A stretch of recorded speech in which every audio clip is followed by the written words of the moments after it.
What's up, everybody, and welcome back to another episode of the Commercial Kitchen Chronicles. I'm your host, Pat Finley. I'm a lead master certified technician, and I'm a certified CFESA trainer. Our goal is to shine a light on what we believe to be one of the most interesting and rewarding industries a field service technician can work in. We love the work we do, and we're glad you're here listening to this podcast. In this episode, we feature Nick Cribb of SAM Services and current CFESA president. What's up, everybody, and welcome up. Wow, I messed that one up. What's up, everybody, and welcome back to another episode of the Commercial Kitchen Chronicles. I am joined tonight by my co-hosts Jason Latimer and Rich Ortega, and we have very special guest Nick Cribb on. If you don't know who Nick Cribb is, you're kind of living under a rock. He's a really cool dude, and he does a lot of good stuff for the industry. He is president at SAM Services, Inc. in Georgia, as well as president of CFESA. So he's doing a lot of cool things for industry, and we really appreciate him coming on. And I gotta give a special thanks to the guys over at Feast for kind of helping me out with this one. So I appreciate Leroy and Justin for forcing this. No, I'm just kidding. But for helping facilitate this. There's some good guys over there. So what's going on? Let's start with Jason. Where are you at, dude? I'm in Fort Lauderdale, living the dream in my car in the rain here, because I couldn't make it to my hotel in time for the show, but I was not going to miss it. So I'm down here doing what I call, I won't give you the regular, I'll just say I'm doing district manager days for facilities. So I'm stopping by each market, spending the day with the district manager, visiting their key stores or stores they want to go over, meeting managing partners and kitchen managers, and just putting together, just a list of whatever they want to talk about, any ideas, meet and greet, just to give them my background and whatnot, and listening to them. And then came out Sunday, spent all day Monday in one market with one JVP yesterday. Today I got one more tomorrow, then I'll head home Friday. And it's just been great 6 months into this position that I've been trying to get for the last 3 years. And I feel so blessed to have such a network, and an experience, and friends like yourself and colleagues and friends like Nick, people in the industry. That's the 3 years I've been waiting, that I've been trying to get in here. The wait has been well worth it, because what I've learned in the last 3 years, I'm actually really applying it. And that's what I'm out here doing, just doing what I love to do, more facility stuff. Sweet. It's good to have you on, even though you're in a car, but we'll forgive you for that one. Fair enough. Rich, did you pick up a new van today? Yeah, picked it up last night, actually. Yep. Got a 2500 Ram ProMaster with a long wheelbase, probably about 3 times the capacity of the van I was riding in before. And, hopefully in 3 months I'll outgrow that one too and be able to hire somebody. That's cool. And, of course, the star of the show, Mr. Nick Cribb. So, Nick, you want to give a brief introduction just about yourself, and then we'll get into your history in the industry. Sure, man. Yeah. So I'm right here in Albany, Georgia, down in South Georgia. People ask me, is that close to Atlanta? And I'm actually closer to Tallahassee, Florida than I am to Atlanta. So I'm directly 100 miles directly north of Tallahassee. But I'm born and raised right here, less than 10 miles from where I sit. There's about 100,000 people in what we call the greater Albany area. And very proud to be from here, proud to still be here, and trying to bring honor to my family and to my city and to this industry. And I'm married to Christina. I've been married to Christina for 16 years. Keep her in your thoughts and prayers. And we actually have a 16-year-old daughter, Bailey, who's in the 11th grade. I've got a 6-year-old daughter, Bentley, who's in the 1st grade, and I've got a 5-year-old son, Eason, who's in kindergarten. So between keeping my wife happy and being there for my kids and trying to run a company and a nonprofit association, I don't have a lot of free time, and I'm grateful for every bit of it. You scooped that boy out there at the end, didn't you? I couldn't. You just don't want to retire, do you? No. Actually, it's funny you say that. I've said it over and over again, and all the old heads say, "Oh, that'll change one day." But like the idea of retirement to me feels like prison. It feels like jail. I can't imagine not being booked up and booked out and just having purpose. And also, I'm a believer, and I don't feel like it's biblical. I don't think there's anything within regards to my belief system that says work your ass off and then one day just hang it up. and just kick back and don't do anything. I'm like, no, I'm always going to do something. I'd love to get to a spot in my life to where I could give 50% of my time and 50% of my money away. Obviously, I'd have to accomplish a whole lot to be able to give away that much, but I do think it'd be a very fulfilling way to live. That's cool. So, how long have you been in SAM Services? So I've been here. This will be my 14th year. So came here. The industry I was in prior to this would be banking. So kind of learned about business in general and about just customer service skills and a lot of different professional attributes I picked up from the banking world first before I came into SAM. So what was your initial role when you came into SAM Services? You didn't come right as president, I don't think. No, I did not. We only had 4 or 5 technicians at the time when I was hired here, and was hired for $10 an hour as a dispatcher. So to just showcase some, I think that people are given permission to be open and honest and vulnerable. If somebody's open and honest and vulnerable, I just came out of about a 3-year skid after I got. So I was in banking for 6 or 8 years, and then in 2008 the economic crisis hit. And I was kind of in this development role at the bank, lost my job. And when I did, I actually fell into addiction. I became addicted to pain pills, any kind of pain pill that I could get. And it was a mental health crisis. It was an illness that I had to figure out and overcome, and found myself in rehab. When I was in rehab, my pastor came and visited me and was like, listen, we want to support you. We want to help you. I'd been going to this church for, 6, 7 years probably. And was lost as a fart in the wind. I was just showing up because that's where my wife wanted me to be.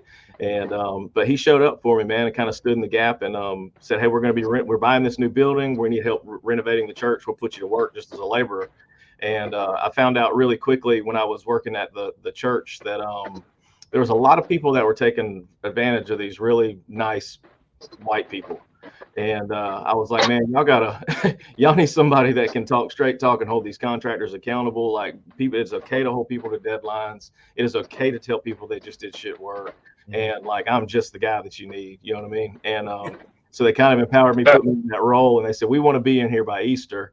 And I said, we're going to be able to have a service before Easter. I can promise you that. And through doing that and accomplishing that first little exercise straight out of rehab, right? I had some fulfillment, and it felt good to go back to work and to accomplish something. There's a guy named Kurt Scott that worked, that didn't work there. He served as an advisory board member at the church. So SAM is an acronym, which is Scott, Allagood, and Moorhead.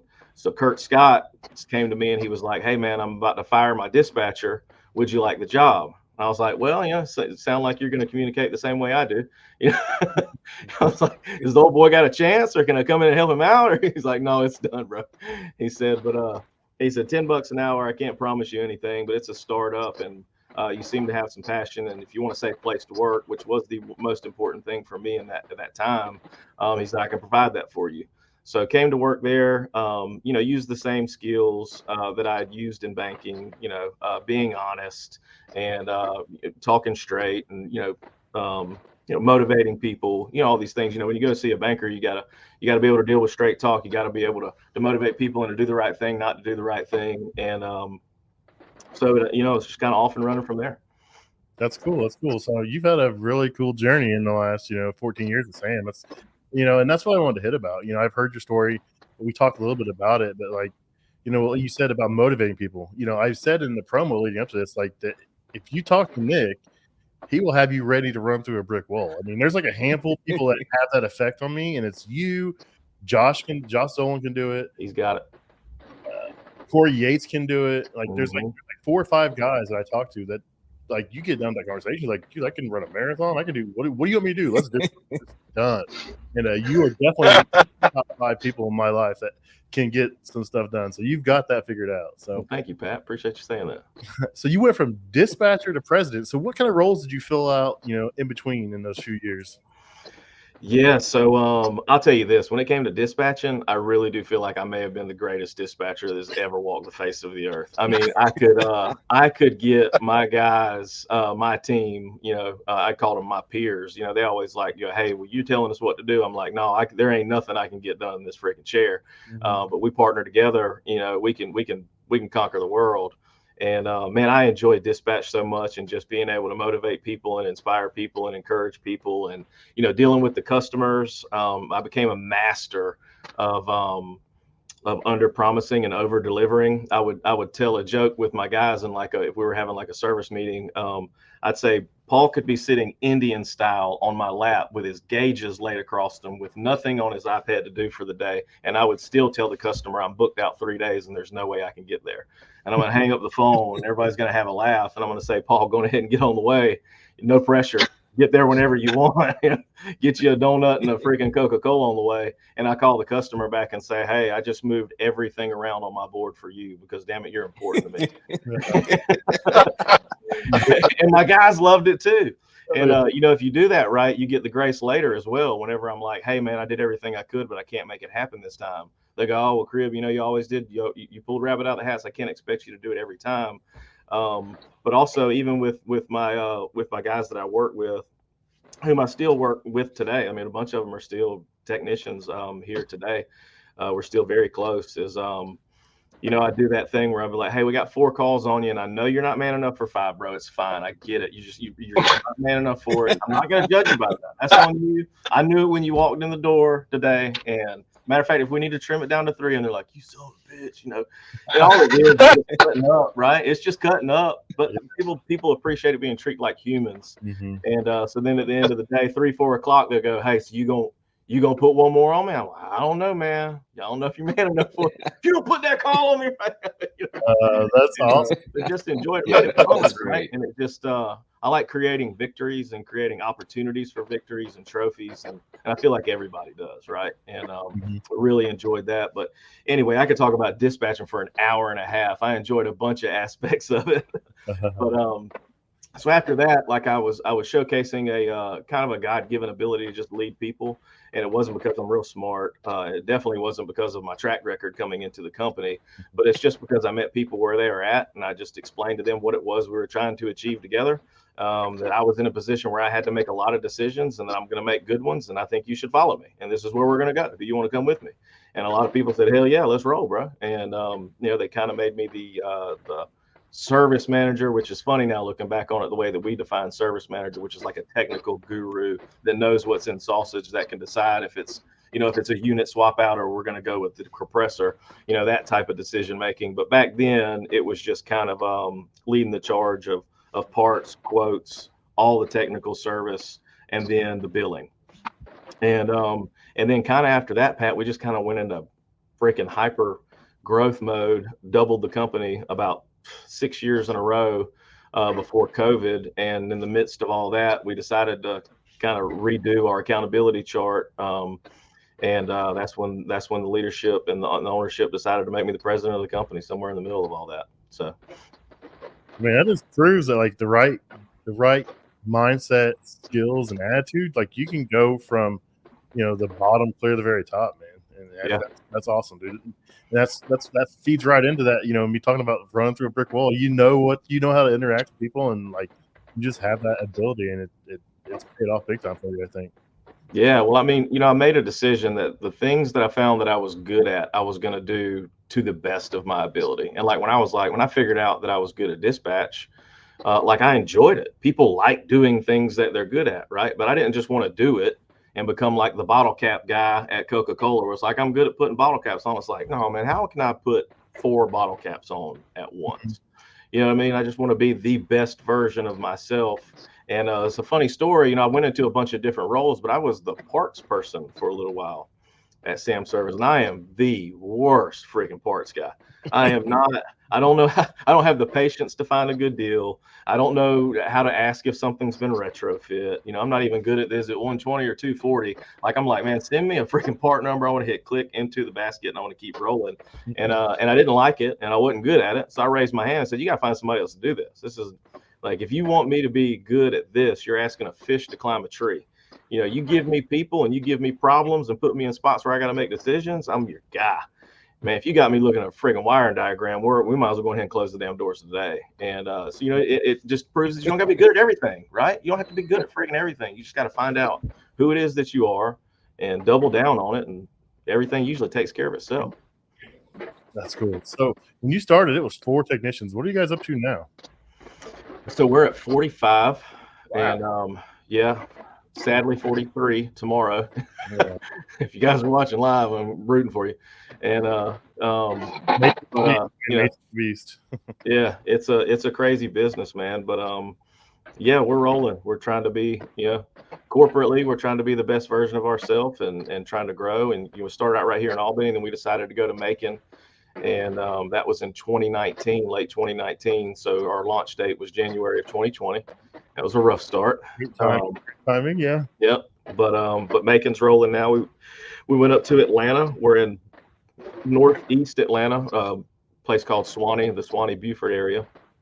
Our number one customer up there is the Atlanta Braves, Truist Park, which is kind of a banner for me. Grew up a Braves fan, so it's really neat that we're in there doing business with them. And then we just opened a branch about 1.5 years ago in Jacksonville, Florida. So rolling down an old Jax. Down your neck of the woods, Latimer. Keep it coming. That's right.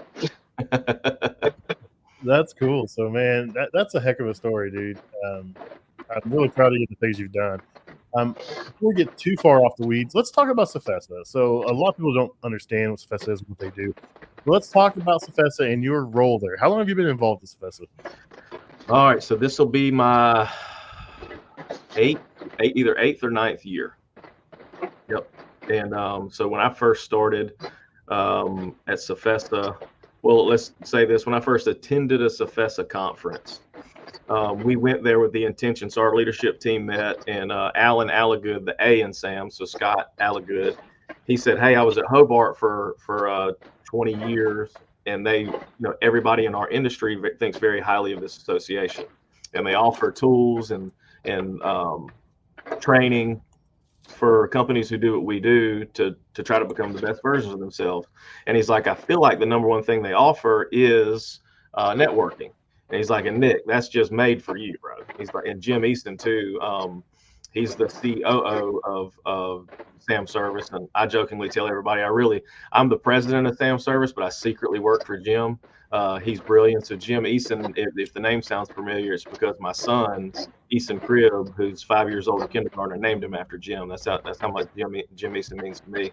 And but we went and we met a lot of people, and like the people were just so like vulnerable and honest and forthcoming with, "Hey, hop on a call with me when you get back and I'll show you my financials," or, "Hey, you're going to have a real tough time bumping through this 10 technician barrier." They're like, "I don't know why. We can't figure it out, but it is what it is." Like, be careful with warranty. If you're not doing a lot of warranty right now, make sure you understand the demands of warranty when you do, because you're going to have to master inventory. You're going to have to master being process driven, because all of them want something done a different way. And it really made me just fall in love with the industry and specifically the people at that association. And I just wanted to give back. And I knew that I had, passions and abilities myself. And I also knew that I looked very different from everybody that was around me. And, I am from 100,000 people in the greater Albany area. 78% is African American, and I've been at or below the poverty line my entire life. So I hadn't known white people real good until I started working. So I always joke around and get to say, when I go to work at a company or I go to an association, and there's that stagnant perception of just old white people. Like, I feel like God placed me there to break down some barriers and say, "Hey, this all can look and sound very different, boys. It doesn't have to be the pull yourself up by your bootstraps, same old way you've been doing it for 100 years. You got to be open to iPads. You got to be open to being data driven. You got to be open to people coming to work for you that got tattoos all the way up to their necks. They're actually really not bad people. They just view art differently than you do." And, things like that. And as I started to communicate these things and articulate them, I wasn't pushed away. I was not pushed away at all. It was honestly more of a lean in and going, "Hey, man, this freaking kid is a little bit different. He does seem to be being honest. And, until we prove him wrong, let's let him hang around, And another thing that I did with CFESA, I went to work on a committee and I got shit done. I didn't want to just sit in there to say that, I could put something on my email that I'm also doing this other thing. It's like, no, man, I want to accomplish things. And if I'm going to be placed in charge of getting something accomplished, I believe that accountable people don't mind being held accountable. And I'm gonna hold people accountable, and I'm gonna allow myself to be, and we're gonna get stuff done. And after I accomplished some things there, was invited by Paul Tukatli to join the board, to run for the board of directors. And Paul Tukatli, man, I'll wear it like a badge of honor for the rest of my life. Pat, he was a great man. He got cancer, terminal cancer, soon after that, which is another life lesson I learned.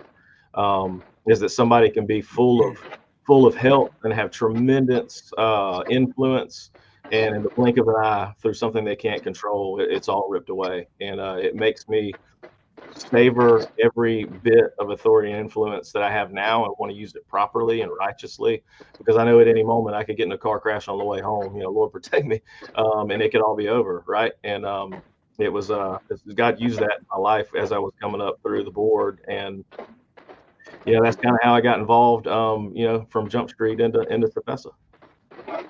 Well, yes, that's a good organization. A lot of people don't understand it, and they have a lot of stuff they can offer to companies and organizations. And I don't know if this just doesn't get put out there enough for them, or it's just kind of like it's kept secret. Or I don't think it's a secret, but I think it's just not really presented like everything they really have to offer. Yeah, I would tell you this in simplest terms, in my opinion. CFESA exists for two things, and that is to help technicians be better at cooking equipment and refrigeration. Mm-hmm. Like if we ain't fixing broken fryers and freezers at Sam Service, I don't know what the hell I'm gonna do. I'm not that good of a salesman. I can't sell something that, at the end of the day, I'm gonna charge you $100-something an hour and I can't fix it. Like, we've got to be really good at fixing fryers and freezers, and CFESA exists to offer training to do that. They partner with manufacturers. We hire trainers, right? We have people like Pat who donate their time and talents to help others for a greater good for that to happen.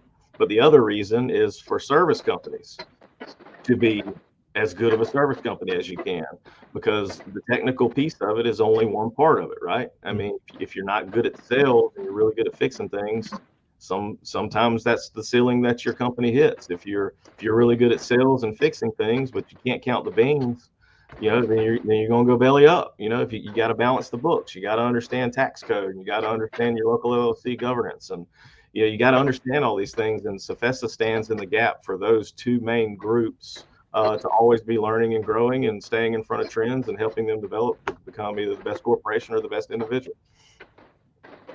That's a great way to put it. I haven't heard it that way. So you're definitely filling out that role as president and ambassador for him, I know. You guys are awfully quiet over there. You guys just soaking it in? Yeah, we just yeah. I had a question, since we're on CFESA. So does a company have to pay to be a member of CFESA?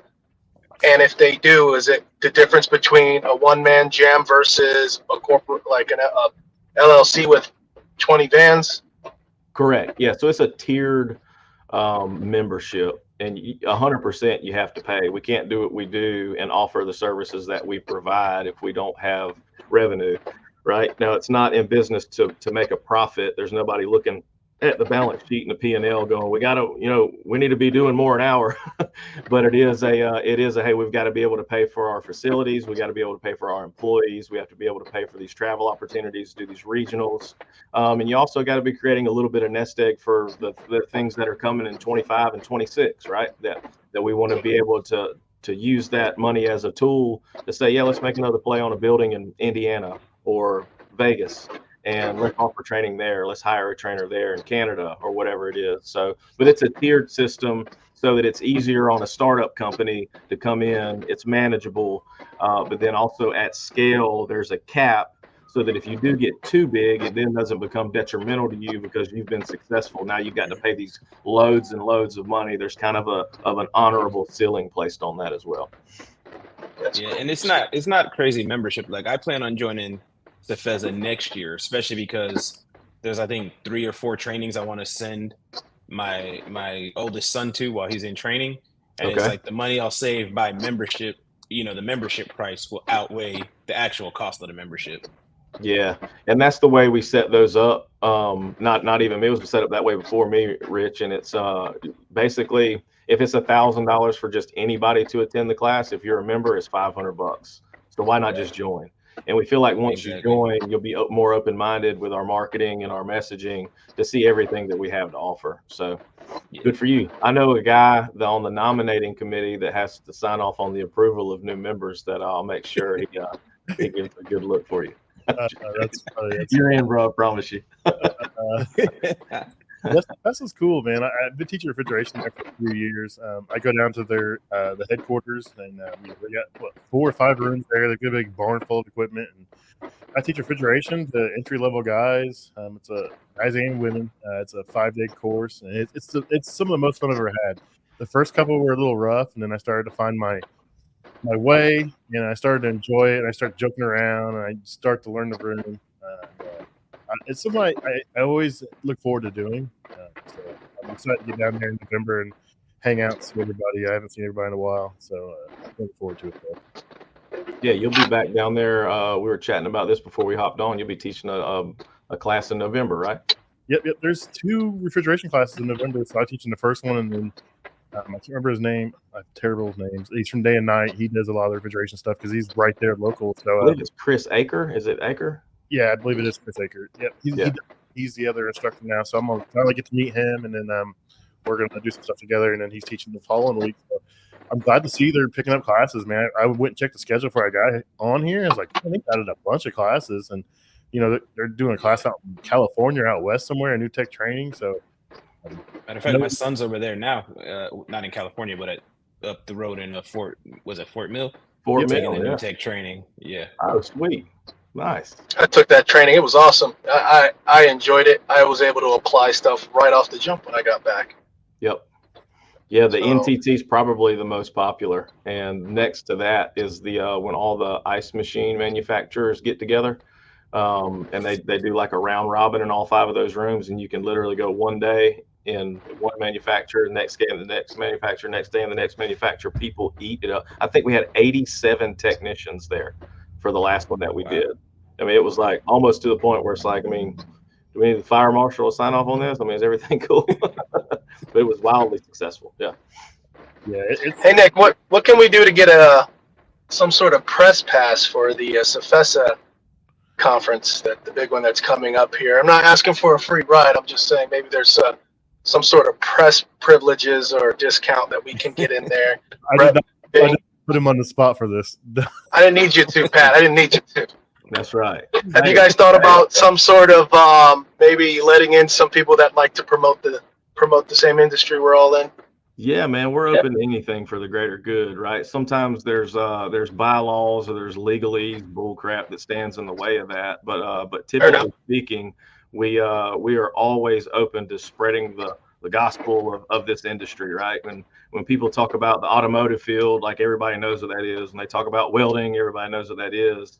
And I feel like we have even more to offer than that, and nobody knows about it. Dan Dobler's always breaking everybody's balls because he's like, well, it's because we call it the industry.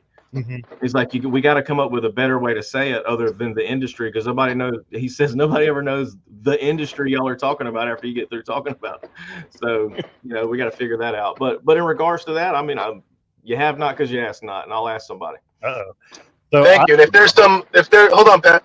And if there are some legalese and some standards that need to be, reviewed, we can do that for sure. We'd love to do that. And I'd like to extend it even more, just so that it's an international thing. I think you should have us and our friends across the pond on a press pass so that we could spread the gospel way and far out. I'm just saying. I love it. Dude, no, HR is aggressive today. Like the damn Peaky Blinders of Foodservice over in England did to me. They put a pint in my hand and they started whispering sweet nothings, and then next thing you know, I got a guy with his hand on my throat saying, "If you don't get on Pat and Latimer and Rich's show, you're gonna have problems. You're never gonna make it back home again." My man, Leroy, you know who you are. I think my first interactions with you was actually at the CFESA conference. Yeah. And, we kind of got roped into the tour at the Country Music Hall of Fame. Yeah, I remember. I make a joke, and I always tell everybody that Matt roofied me from Face On. Call it the Mickey. Yeah. Next thing I know, I woke up. I came to in the Country Music Hall of Fame, walked around with Nick Cribb and Matt Waxer and a couple other guys. I'm like, how did I get down here? What am I doing here? Right. No, it was fun. I enjoyed it. It was cool. It was definitely different. It's been a blast, man. Yeah, I encourage anybody, if you get a chance to go to a conference, even if you just go to a regional meeting, do it. You're going to learn a ton. And the regional meetings are free. And they're all over it. Is there 5 or 6 regions? 6. And they come. I mean, they're different times of the year. And just go and see. I mean, you're going to learn a lot. They do a lot for the communities they're in, and it's really cool to do. I agree. So sweet. So you're president. Your term is coming up, and I asked you, before we got on, because I wasn't sure how that worked. I didn't know if it was like a 1 year, a 1-term thing, or a 2-term limit. And you want to explain how that works? Yeah. So more legalese and then bylaws here for you, Latimer, to make you understand that the way that these associations and nonprofits have to be put together to protect the sanctity of them, but also that people can't come in and take advantage of them, right? And so whenever you are elected to the board, there's only a certain amount of time you can spend in each position, and that's defined. So the way that the president role is defined is a 2-year term, and immediately following your 2-year term as president, you can either accept or deny the role as immediate past president, which obviously I plan to do, and I think every predecessor before me has done, is to serve in that capacity so that the next person brought up, they understand the initiatives and the relationships that you've built, and maybe even some of the active to-dos that are going on. They might say, well, hey, why am I getting called to speak at this specific spot in at FEDA, the Dealers Association? It's like, oh yeah, well, I actually had a conversation with the president of FEDA, and we said we wanted to do this workshop, and like, we need you to step in there. I can kind of tie strings to it so that we can keep the momentum from my time to the next person, so we don't drop any balls. And then after that, I have to step off of the board for a year per the bylaws. I cannot serve in any board capacity for 1 year, and then I can go back and do whatever I want. I could immediately run for president again, or I could just serve as a board member, or go to VP, or go to treasurer. And all the bylaws are put in place just to protect that, so that nobody could ever hold the presidency for years and years and years and years, right? So another thing on that, and like, there's only allowed like 1 person from each company on there. So it's like, you can't have, say, let's just say everyone knows who I work for. You can't have, like 3 guys from my company just take over the board and kind of run things. It's correct. It's actually 2, but to your point, it is limited, right? And the reason why we all voted as a board, I think 4 years ago, but it was about 4 years ago, is because we had so much consolidation going on. We had to anticipate that trend, and our fear was that if we kept it like it was, just because that's the way it is, then there might be some badass talented people that we won't be able to utilize. Imagine a limited service group buying up somebody like a Gary Sherman, right? And all of a sudden we're like, oh, we can't use Gary because Wayne Stoutner's already here. It's like, that's not helping the association. We need to be able to, now we got to limit it. We can't have like everybody from that one particular organization doing it, but we can move and be a little bit nimble and vote and change bylaws and make sure that the greater good is going on. So I gotta reply to this comment. So yeah, that was a fun week in Nashville, and that's what I won, outstanding technician, and I will never forget those few days there. When I got there, Heather literally crammed me in every single thing. If she seen me walking in the hallway and something was going on, she grabbed me by my arms and was dragging me into classes, all different kinds of things. She drugged me into the YPC was doing like a speaking thing, and she drugged me in there. I had to talk to people I've never seen in my entire life. There's so many things going on at conference that it's cool. But yes, I was wearing a cowboy hat, and that cowboy hat is like my good luck charm. Every time I wear it, I win something. So I kind of when I wear it. You rock it, bro. You pulled it off. It didn't look odd on you at all. So, past president, what exactly is that role? I mean, you said you fill the gap. You get a vote in things, or you just kind of just absolutely, yeah. It's another board seat, right? So I have equal opportunity as anybody else to speak my case, state my case on anything. But typically, you follow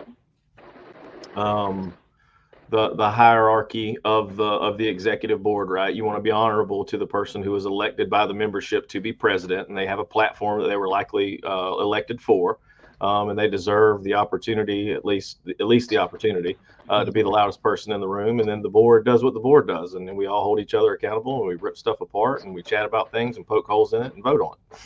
Sweet. And there's a lot of great people on that board. And I'm excited to see a lot of the younger people on there, you know? Yeah. You know, a lot of people think of CFESA, and I was guilty of this too. It's like, oh, it's just, you know, a bunch of old guys sitting around talking. It is more than that, you know? A lot of the younger guys are getting involved, guys and women, sorry, and are getting involved, and they're making a difference in this industry. And I'm really excited to see, you know, what the next group's going to come in and do. You know, it's cool. Yeah, and I will give a shout out to the old heads. Like, I'm not knocking them. I'm not knocking them. No doubt. And they're still very, very generous and volunteering with their time and their talents. And hey, man, I've been there and I've done that. And with humility and grace, right? I mean, when I think about John Schwint and Wayne Stoutner and Gary Potvin, man, Ken Beasley, are you kidding me? He's one of the wisest people I've ever met. And, you know, and other guys that I'm just not even remembering right now, right? And like they're still very, very generous with, you know, with the experiences that they've had as well. So it's really cool. I don't think the young group we have, the core group we have now, would be successful without that type of side room. Hey, just make sure you keep your eyes open for this, this, and this. No, I agree 100%. There's you know, a lot of guys and women have spent a ton of time, their own time, and investing in this and building this, and you know, a lot of stuff wouldn't be possible without them. Yeah. Sweet. Hey, could I share my first experience with Nick Cribb? So I was going to anyway. I'm just kidding. So my first experience with Nick Cribb was at a CFESA Region 4 conference, and I remember because I was asked to chair a panel the first hour of it in regards to technician created content.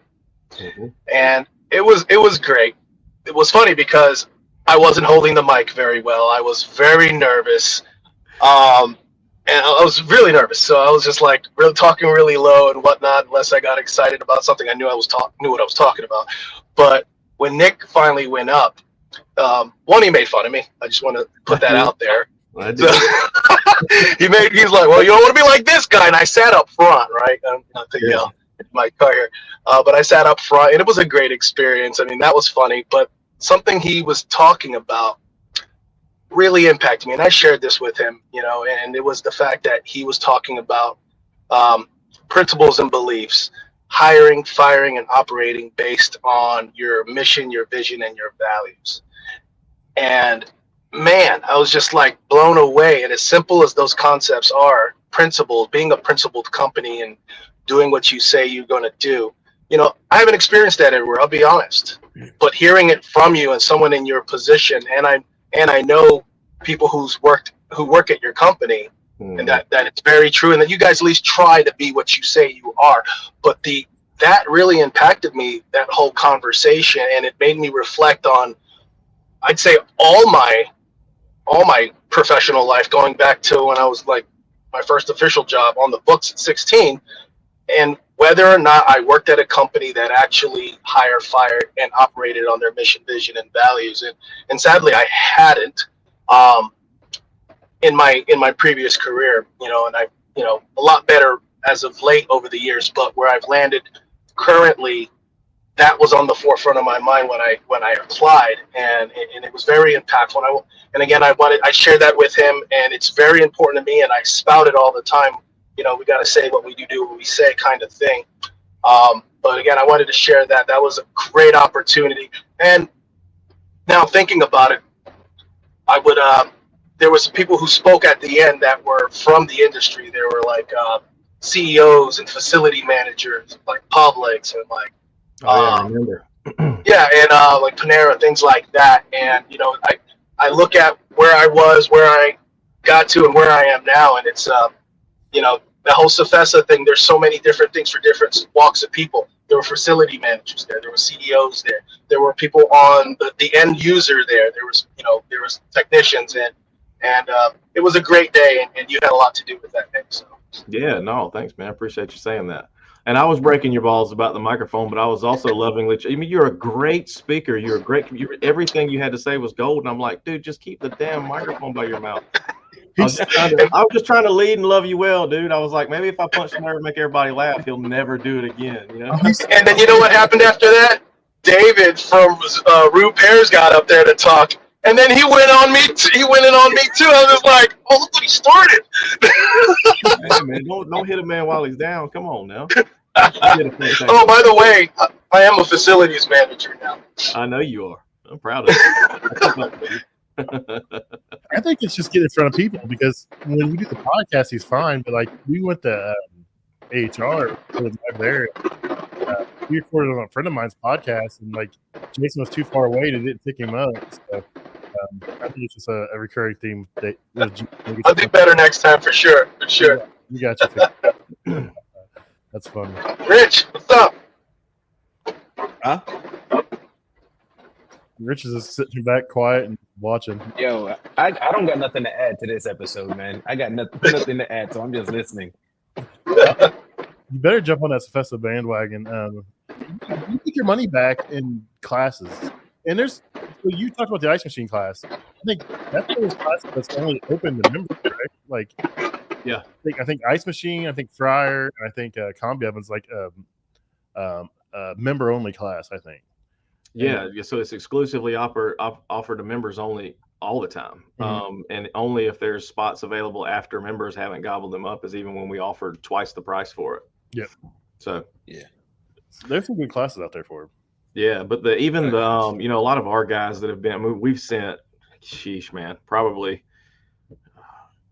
I wouldn't be surprised if damn near 30 or 40 of the technicians that we have working for us now have attended some form of CFESA classes, either with us or maybe with a competitor prior in another market, right? And everybody says that like Jason was saying when he went to NTT, that he had practical things he walked away with.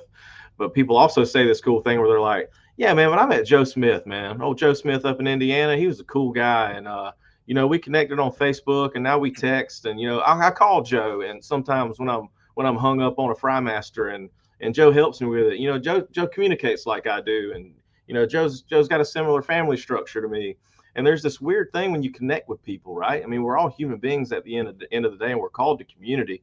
And sometimes you just got to network and find other people who have the same values, right, and passions as you. And it doesn't mean anybody's wrong if they don't align with your values or your passions. It just means you might not be easily connect with them. And what I mean by that is, if all I can offer my guys from a connection standpoint is whoever I've got right here at Sam Service, I might be letting some guys down or some gals down.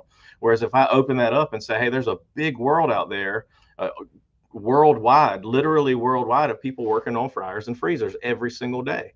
And I want you to be able to network and to communicate with these people so that you can become the best version of yourself. And, it's just double down on that same thing Jason was saying, is that, when you got values and you know where you're at, who you are, and where you're going, I mean, it's just, you're going to make it. You're going to get there. It's a big industry, but it's small. It's kind of wild. So this is a weird story. I want to tell it. So my son went to CFESA, and he made friends with a young guy. My son was 20 years old, I think, at the time. I made friends with a guy from Clark Services up in Philadelphia somewhere, I think. So yep. Jason calls me. He's opening up a new store up there, and they're having problems with an oven. He's like, hey, can you talk to this guy? He's like, he's having some problems with this oven. And he's like, I'll tell him to get a hold of you. The guy calls me, and he ends up being that kid that was in a class with my son, and my son Snapchats him every single day. How about that? I'm like, this is wild. This is the weirdest thing. It's like, it's such a small world, but I mean, it's not, but it really is.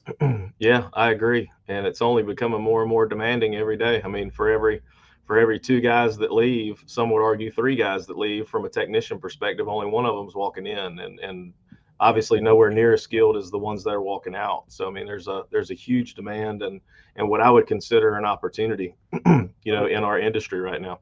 I got both my sons. I didn't force them. The opportunity was there. Actually, my oldest son, I told him no when he first said he wanted to come work with me.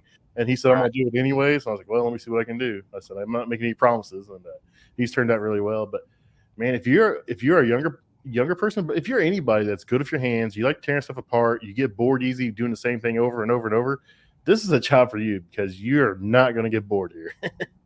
Yeah, and I mean, also, furthermore, I mean, you're part of a bunch of growing companies like Rich's company. I mean, Rich, you've been rolling for about a year now?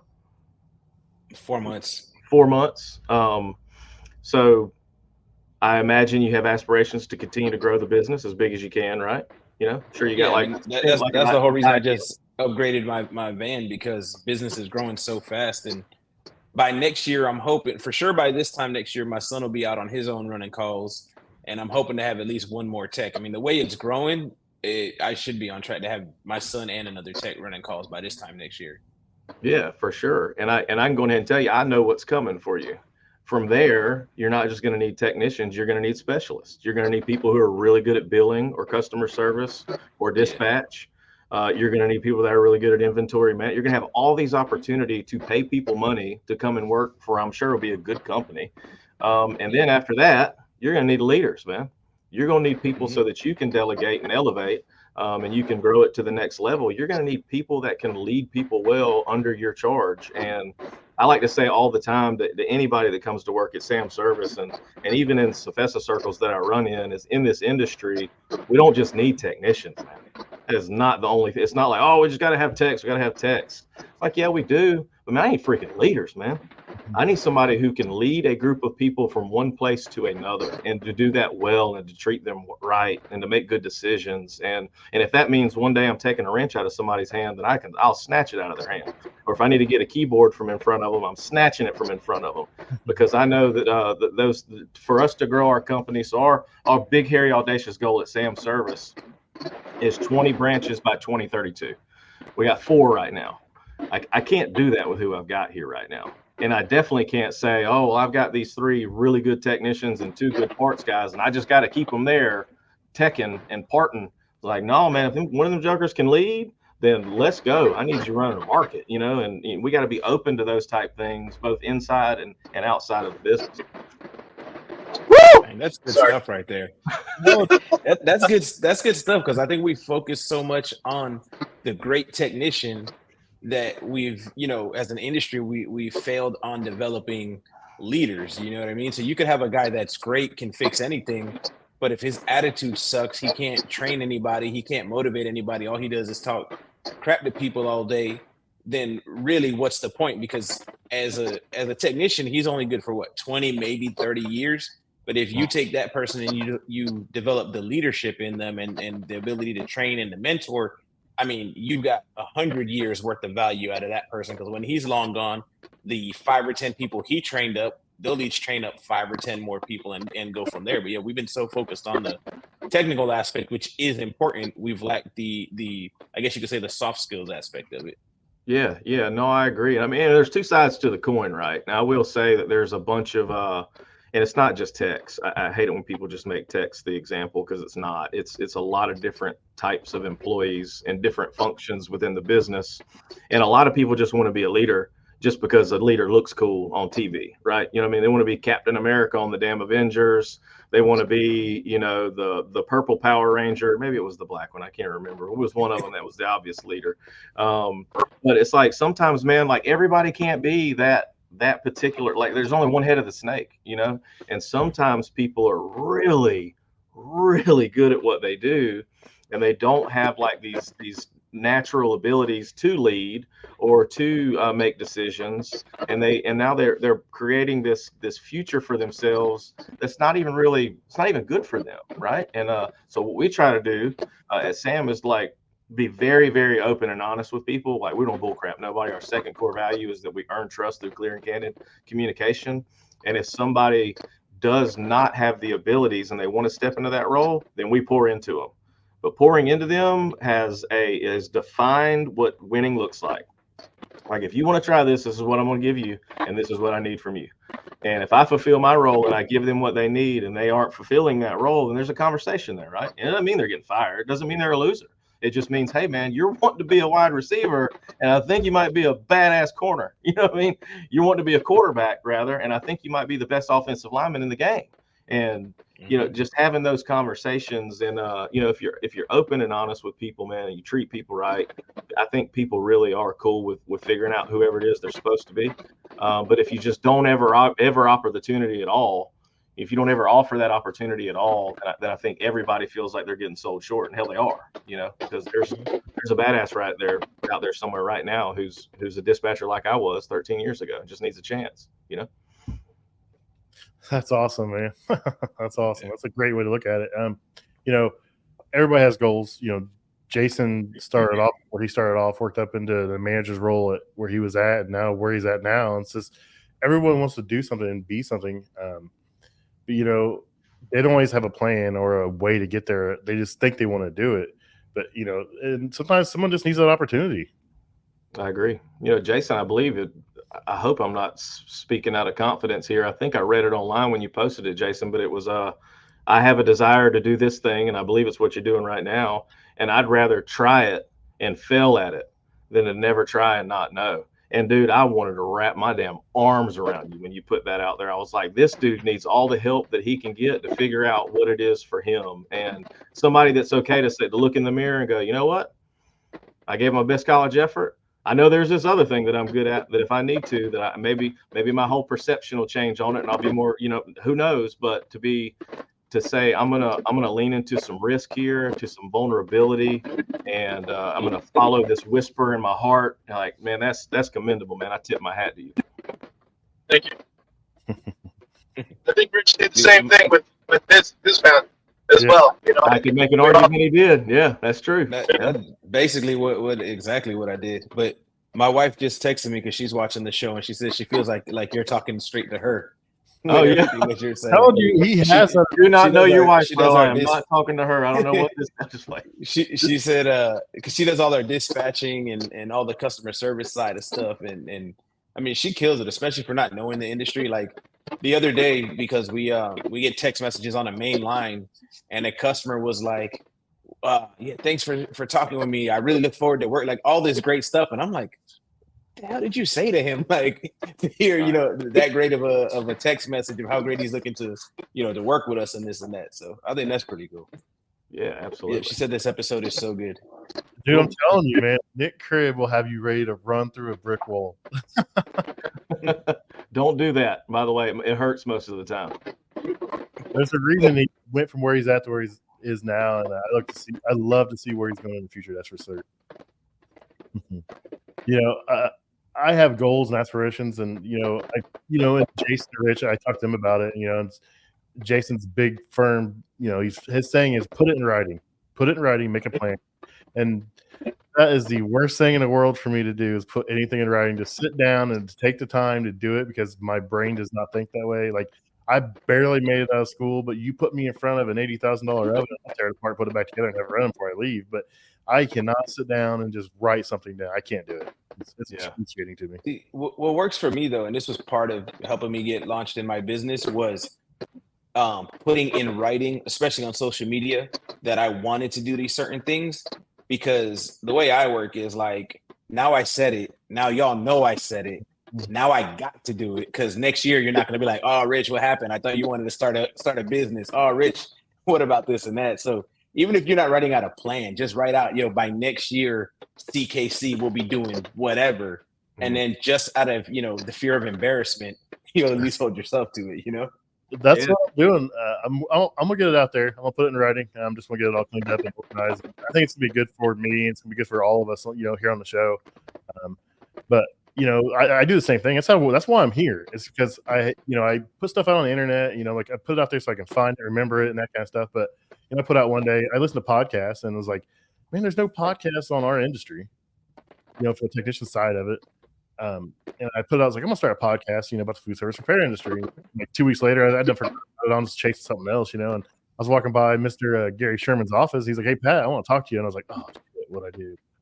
And he's like, no, it's not bad. He's like, it's that podcast thing you said something about. And I was like, oh, he's gonna tell me I can't do it. I'm out of this. He's like, no, we want to support you. We want you to do this. And we think it's a cool idea and it's a good idea. And 2.5 years later, 107 episodes later, here we are. Good for you, man. It's been fun, man.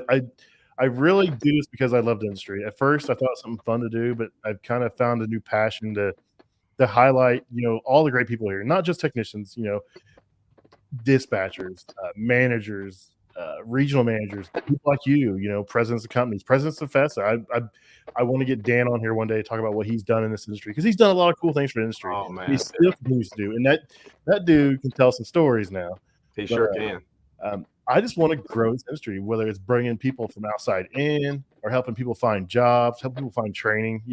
EC to Fix brought the things like people always ask where to get trained for this, and it's like, well, there's a CFESA or on the job, and and if you get a job somewhere, they can do the manufacturer training, and it's not a whole lot of places where you can go to learn how to do this, really. Thanks for doing what you do, man. It's awesome. Yeah, it's a blast. It's fun. I'm getting better about it all the time. I just got to watch what I say. I got to run stuff by HR department, and my friend Josh Dolan helps me out quite a bit. So if you haven't caught on, Jason is our HR department. So, okay.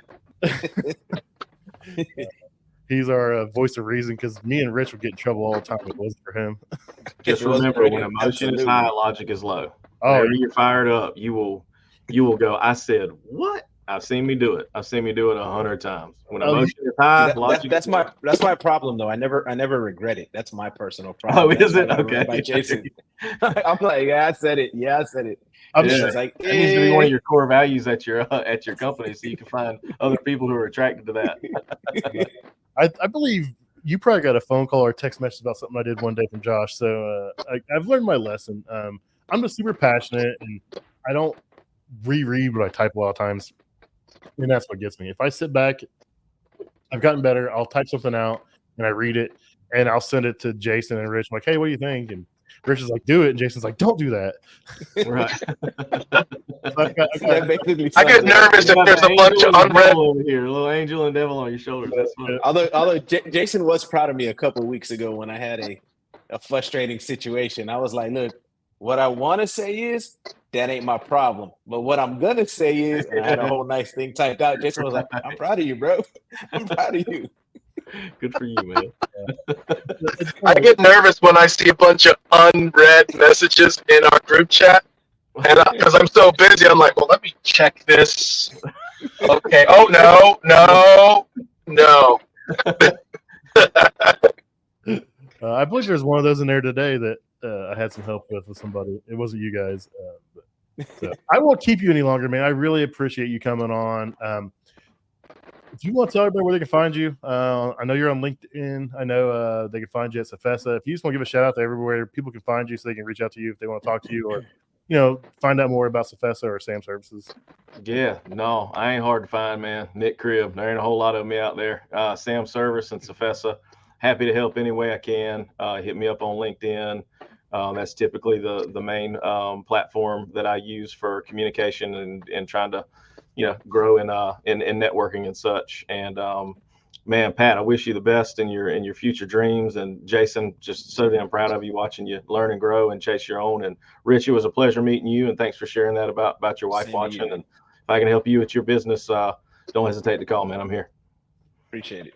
Yeah. Right. Anything from you two before we get out of here? No, I'm good. But yeah, I feel like I gotta through a wall. Gotta find my hotel room. I appreciate you guys. And like you said, reach out to CFESA if you want to join. There's lots of information on there. If you do reach out to them, let them know that you heard about it here, please. I love what CFESA does. I love what Nick's doing over there, and everybody on the board, the employees over at CFESA, everyone's doing a really cool job. And it's, we're bringing this industry forward, and we're just going to keep putting us out there. We'll get out there more and more as it goes. We got to say food service repair industry, not the industry, though. That's right. There you go, Pat. We're growing already. Look at us. I tag it everywhere. I can't say the industry because everyone's like, "What's your industry?" All right. So, all right, guys. I appreciate you staying on for an hour, and I will talk to you guys later. All right, dude. Later. See you. We appreciate you making it to the end of the show. If you have any questions, comments, or concerns, please reach out. Don't forget to leave us a rating, a like, and a review. And if you'd like to know more information about CFESA, check out their website, CFESA.com. They do a lot of great things for industry and for communities. So check it out. Thanks, guys.